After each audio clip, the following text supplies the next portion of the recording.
আবার দেবাংশুদাকে কিডন্যাপ করে বা তাকে পার্টি অফিসে ডেকে এনে থ্রেট করে হুমকি দিয়ে উকিল ওই উইলে সই করতে বাধ্য করা হয়েছে। এটা যদি কোর্টে প্রমাণ করা যায় উইল খারিজ করে দেওয়া যাবে।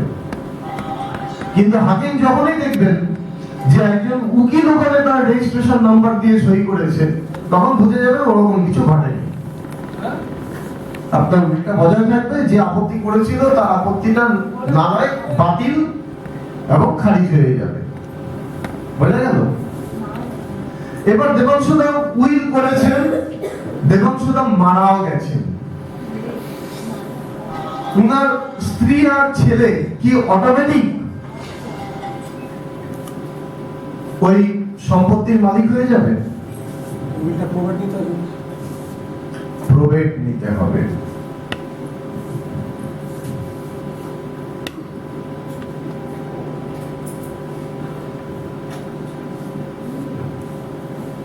কোথায় নেবে? কোন কোর্টে? হাইকোর্টে? কোথায়? পুরোপুরি হলো না, কোনোটাই নয়। প্রধান নিশ্চয়ই দেবে না। হ্যাঁ, আমি এখনো ক্রিমিনালটা পুরো ধরিনি।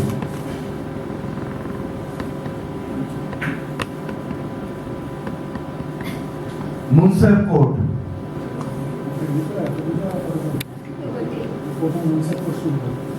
মুনসেফ কোর্টে কোন মামলা হয়?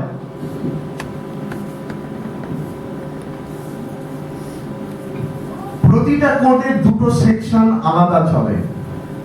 একটা জুডিশিয়াল, যেখানে ক্রিমিনাল কেস হয়, আর একটা হচ্ছে সিভিল, দেওয়ানি।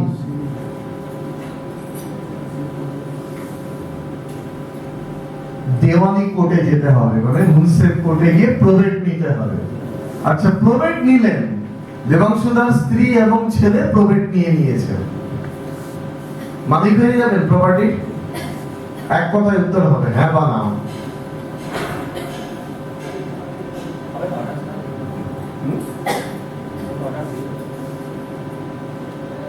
কি গো, সব চুপ কেন?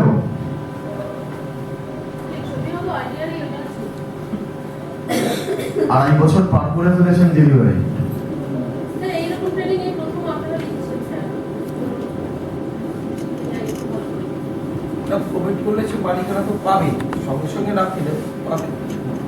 মালিকানার একটা রাস্তা তার খুলে গেল, কিন্তু আরেকটা কাজ তার বাকি, ভাইটাল কাজ।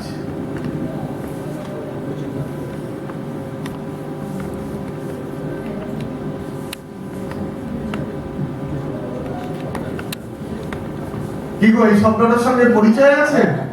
হ্যাঁ, কি এবার মাথা খুলছে নাকি?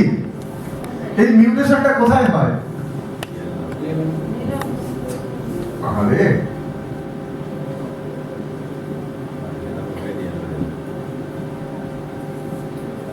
এই জায়গাটায় কেউ যেতে চায় না, তাই তো?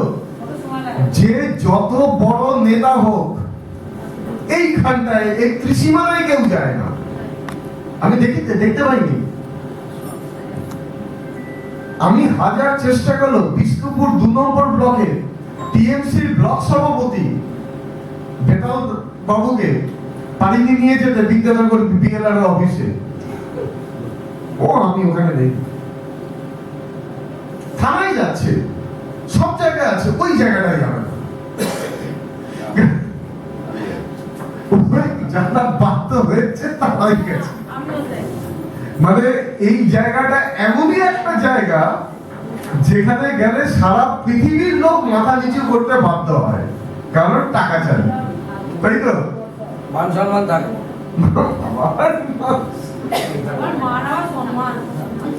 2024 সালে ডিসেম্বর মাসে আমাদের মাননীয় মুখ্যমন্ত্রী একটা অর্ডারে 486 জন বিএলআরও কে বদলি করেছিলেন, একটি অর্ডারে। তাতেও কিছু করতে পারেননি, কিছু করতে পারেননি উনি। এরা এমনই একটা প্রজাতির প্রাণী, আজ পর্যন্ত কোন রাষ্ট্রশক্তি, কংগ্রেস, সিপিএম, বিজেপি, তৃণমূল কেউ কবজা করতে পারেনি,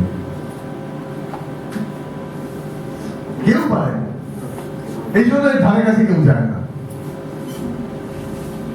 আচ্ছা, এখানে গিয়ে কি করতে হবে? মিউটেশন করলে কি বেরোবে? একটা পর্চা। এবার সব বলতে পারছেন, পর্চা বেরোবে, ব্যাস আপনারা জমির আইনসঙ্গত মালিক হয়ে যাবেন। মানে ওনার স্ত্রী এবং ছেলে 100% আইনসঙ্গত মালিকানা সত্ত্ব পেয়ে গেলেন। কারণ আপনাদের দেখবেন এই পিডব্লিউএল করতে গিয়ে বা যারা টাকা পয়সা পেয়ে গেছে, এমন অনেক লোক আছে তারা যে জায়গাটায় থাকছে সেখানে তারা বেআইনি দখলদার নন, তারা আইনসঙ্গত উত্তরাধিকারী, কিন্তু তাদের নামে জমির কোনো কাগজ নেই।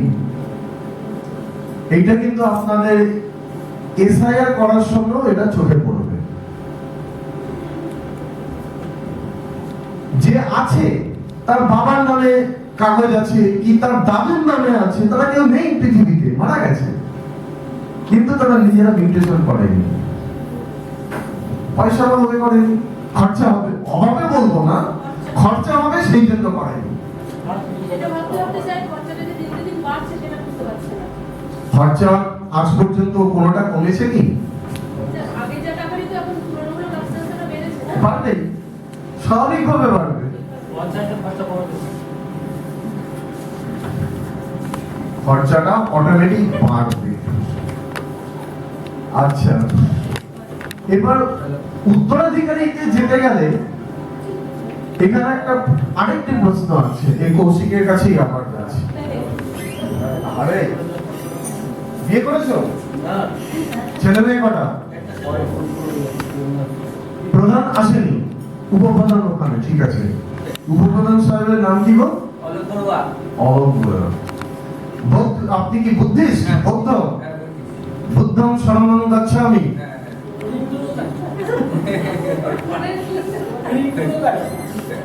আচ্ছা, কৌশিকের দিকে তাকান সবাই, উদাহরণ কিন্তু। কৌশিকের একটি ছেলে, মা বাবা আছে? আপনার বাবা আছে। আচ্ছা, আমি উদাহরণস্বরূপ ধরে নিচ্ছি